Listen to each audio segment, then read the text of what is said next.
In this video, I wanted to try to find a way to help you start learning how to see angles. Whenever you're looking at an object or a picture of an object, how does one start to learn how to actually see all the different angles that are in the picture that you're working from? What I decided to do was just come into Photoshop and show you the difference between large angles that we'll try to see and capture and the smaller angles that will help us to draw the contour.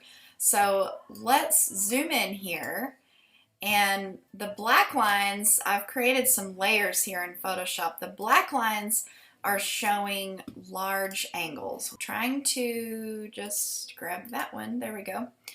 Okay, so this edge right here can capture a large angle of the handle, and this black line right here is showing you the overall angle of the handle. And then these lines are showing you that within that overall large angle, there are lots of tiny angles that help you see the contour, the curvature of the object. So you can see here that there's a little angle right here, and then, whoops, and then this little line shows you that there's a change right here in the angle, and then this line shows you another change in angle, and then yet we have another angle right here and right here. And so if you think of it like a puzzle piece, so first we're going to go back to the drawing board or the painting board here in just a second, and we're going to draw the large angles first, and then we're going to go in here and try to look at all the smaller angles, and that's going to help us to draw our objects within the quick grid.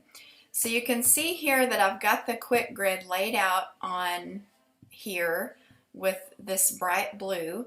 We've got our center lines, and then we've got our dash marks here, and we've got our set of 4 reference points in the middle of all 4 of these quadrants.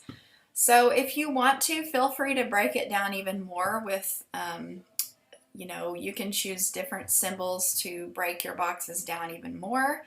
If you want to, you can actually break your boxes down with diagonal lines.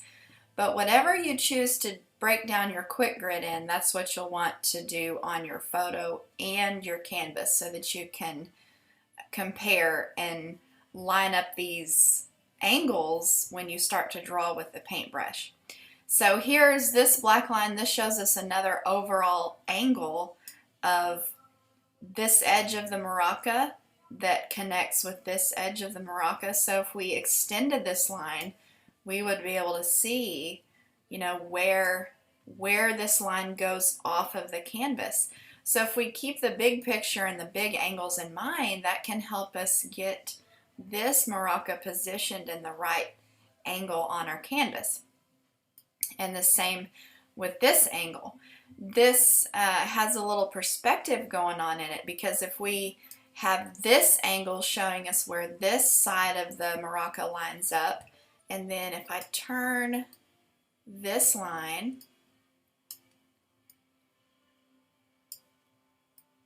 right here, okay, so that helps us see the angle of the other side of the maraca, in which those 2 lines are going to intersect at this point in the grid. So when we're painting on the canvas, we can actually kind of sketch out those 2 lines and then fit the maraca right inside of there.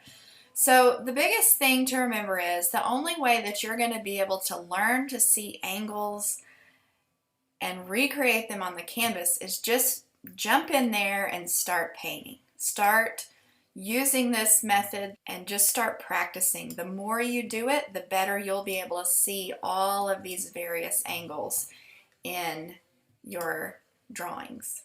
So let's go back to the easel and we'll start to capture the angles and the lines and all of these smaller angles, which will give us the contour drawing of the maracas on the canvas.